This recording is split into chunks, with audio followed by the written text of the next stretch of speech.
Hello out there, my name is Milesy, and welcome to my channel. Unfortunately, I messed up the recording on this one, and like the last hour of the drawing didn't actually get recorded.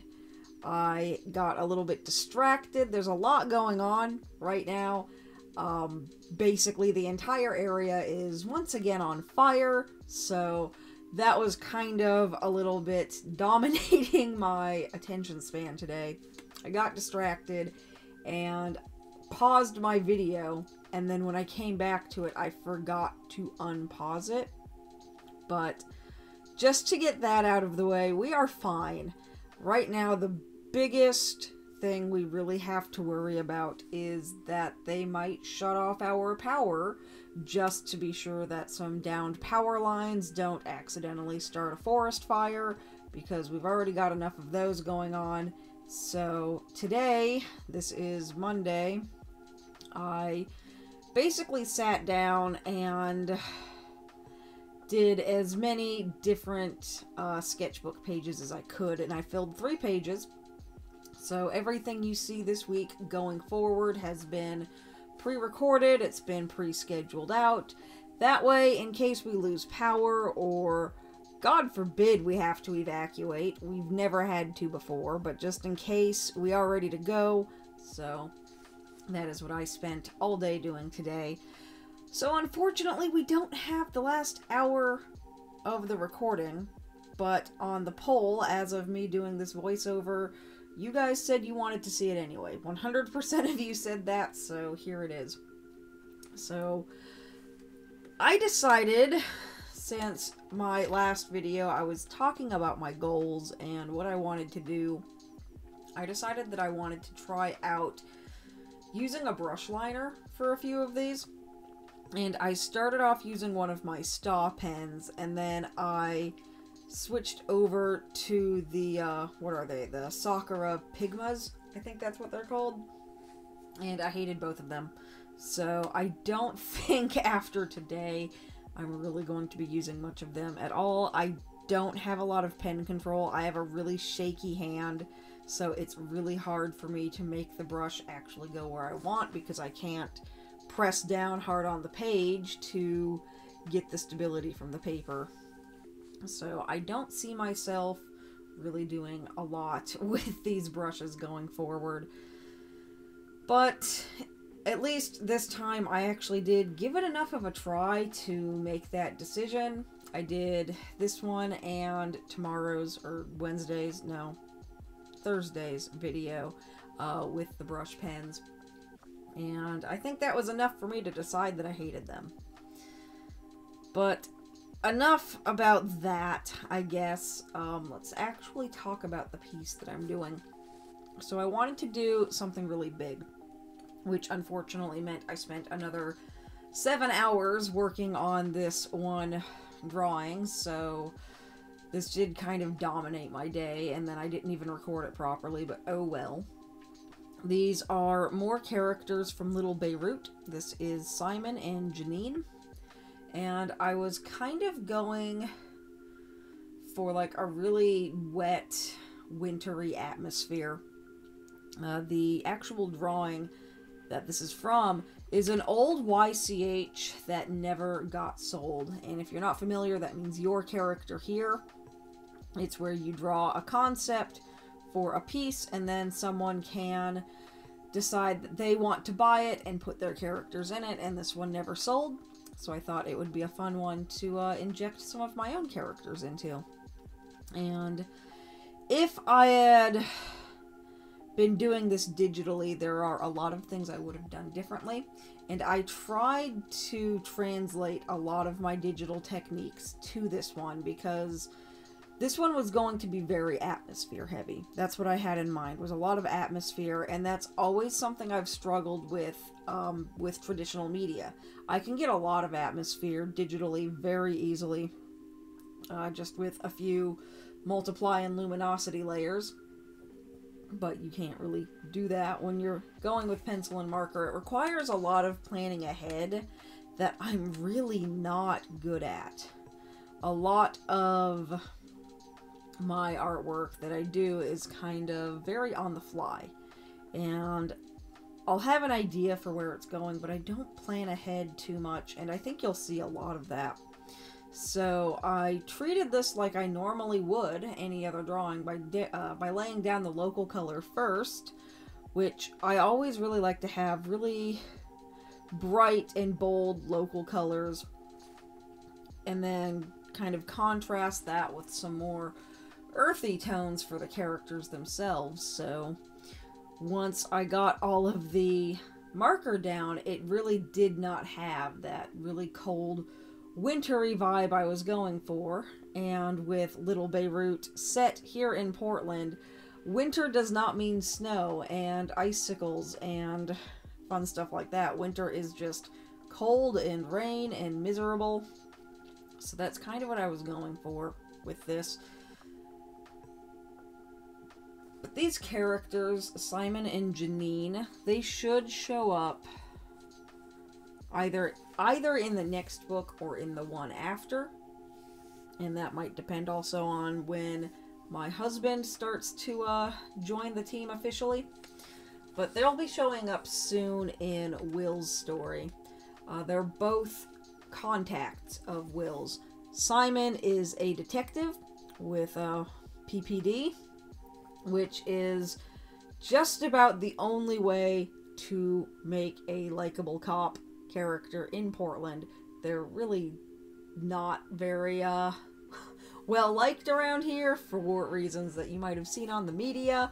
So he's kind of a tricky one to make likable, both as a character the reader can enjoy and in character with the other characters as well, because a lot of the local attitude and atmosphere is absolutely carried over into the books. That's the whole point of setting them here in Portland, because I know and am very in tune with the local attitudes and atmosphere. So having a cop character is really tricky, and originally he was going to be a beat cop, and then I realized that nobody in character would like him, and I really did not want to tackle some of the issues that would come with having a beat cop character. It just would not be a fun thing to write. It's not something I want to get into.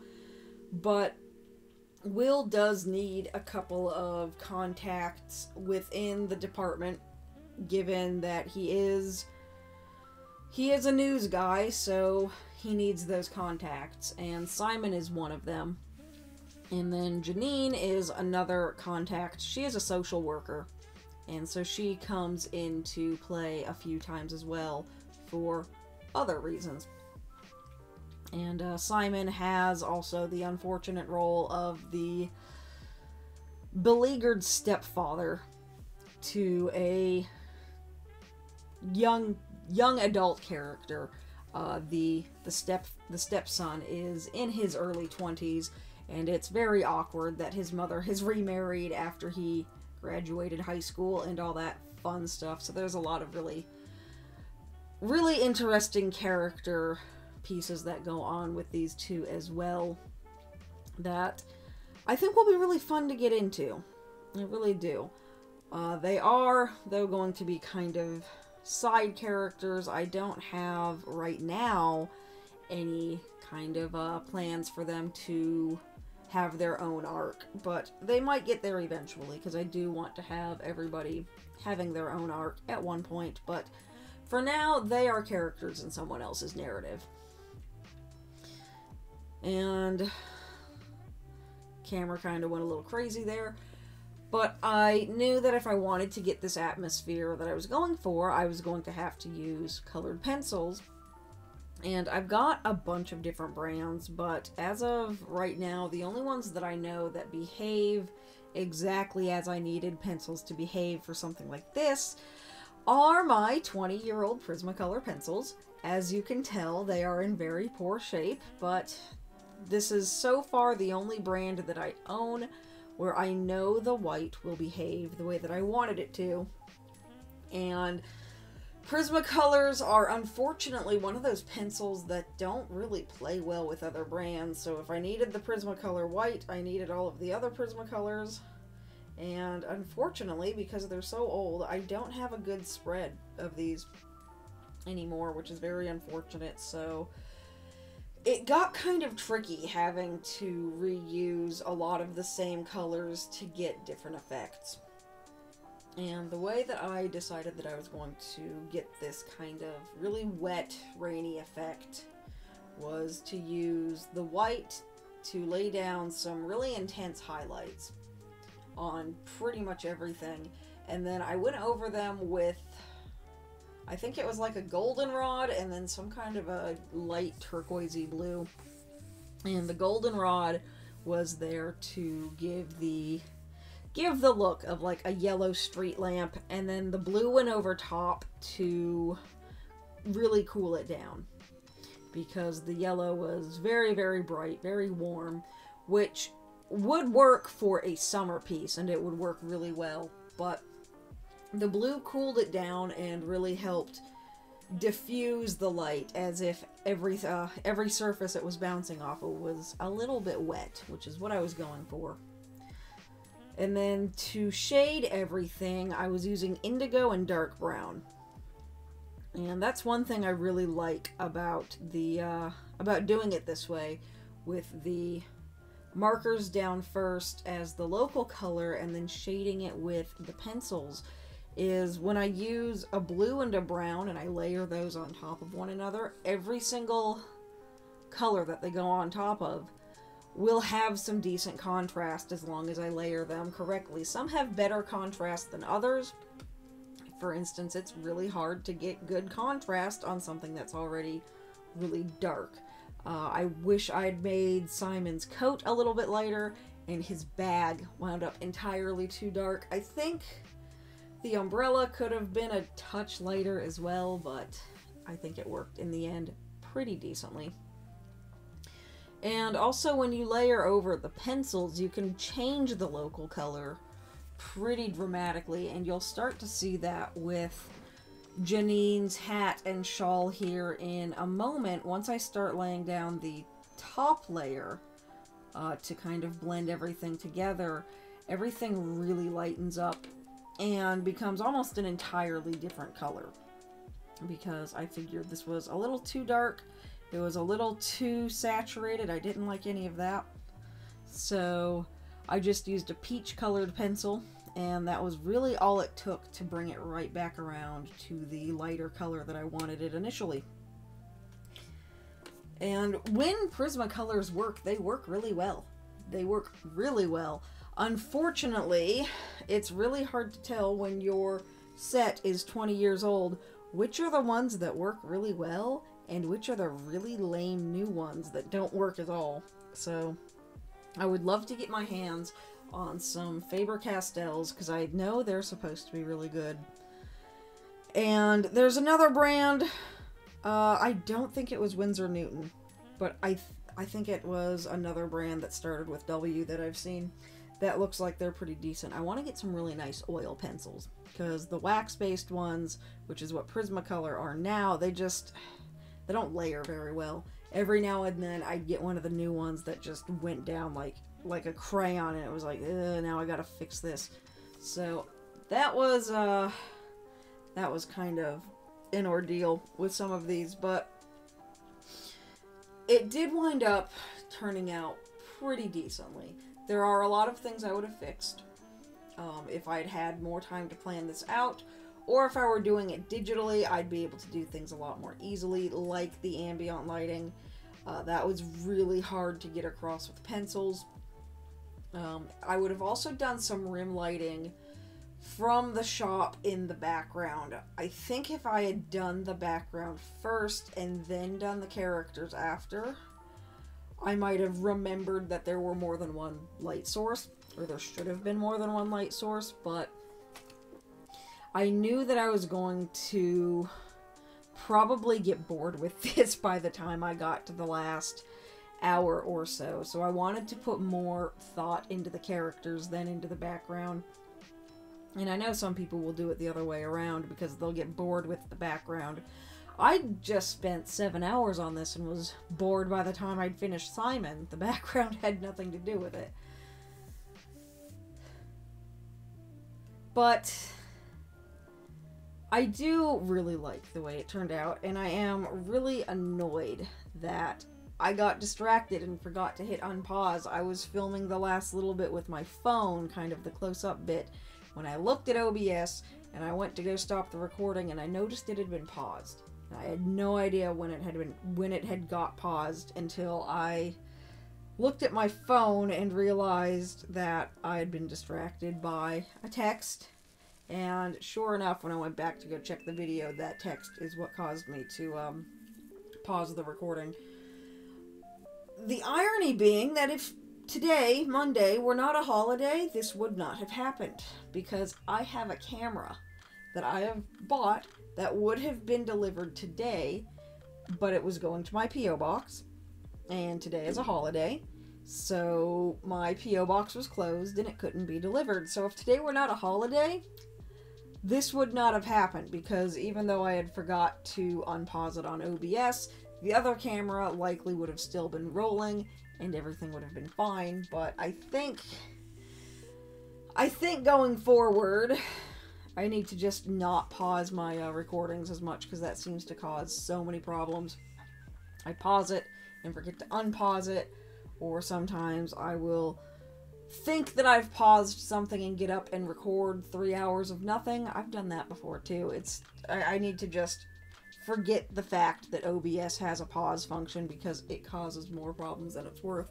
And I think you can even see my phone flashing with the text messages that eventually distracted me. So now we're getting into some of the really more intensely contrasty stuff. And the thing about the white pencil, at least with Prismacolor when it works well, is that it won't show up on the lighter colors at all, but it really shows up on the darker ones. So you can barely see it on Janine's shawl, and then it turns out intensely white here on Simon's coat. You can see it a little bit on Janine's coat, and you can really see it on the umbrella. And that's what I really wanted from the white in the Keeley set that we looked at the other day. That's why a lot of my shading really got funky as soon as I realized that the white wasn't going to work this way, because it just would not layer on top. So being able to layer colors is one of the really important things when I look at what I look at for pencils. If I can't layer the white, then the pencils become that much harder for me to use.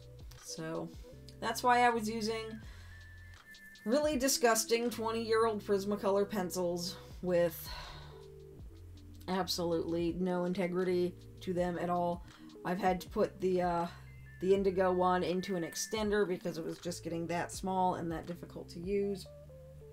I've considered trying to get another set, because I heard they might have been improved since the last time I bought some Prismacolors, but I don't know, and I don't know if I want to try it. I might just want to save up and see how I like some Faber-Castells. Maybe just buy one of their white ones and see how much I like that, and if I like the white, then put some more money into more of their pencils. I don't know, but I had a lot of fun trying to translate some of my digital techniques to this one. I think if I had been doing this on better paper, and if I'd had a couple of days to do this, it could have turned out really nicely. Also, if I had inked it digitally and didn't use that stupid brush pen, I might have liked it a little bit more as well, but I just did not like that brush pen. I can see why people do, but I think people who like it probably don't have a really bad hand tremor, which makes them very difficult to use. But I do have some Copic multi-liners, and I've got the Sakura multi-liners as well, that I think I'm going to put a little bit more effort into learning how to use, because I liked what that was able to do, and you'll see that in a future video as well. I used to use them a lot and then fell out of them, so I think I just need to get used to using them again. And we're getting to the point now where I quit recording. But these trees might give you an idea of what I was going for, because I wanted them to be really blue and desaturated for that kind of like winter look that trees will sometimes have. But I think I got there. There are a lot of things, like I said, that I would have changed. I might have had 2 different sources of street lamp light, and I probably would have had some rim lighting from the shop window as well. I think having some rim lighting from the shop window could have really improved the whole thing, added some better depth to it. And I also really went heavy with my gel pen at the end, which you are about to see in about 5 seconds, I think, once I finish up this pot, because that's when I paused the video. So I used the gel pen when I was done to kind of give me a nice rainy effect on the sidewalks and on the streets, and tried to kind of have a lot of rain like pouring off of things. You can't really see it, but there was a pretty heavy yellow overlay in the top left corner, and then I used some violet and blue in the bottom right to kind of give it some more color, but this camera didn't pick it up at all. This was my phone. But thank you guys so much for watching. Thank you for liking, commenting, subscribing, all that fun stuff, and I will see you guys next time. Bye!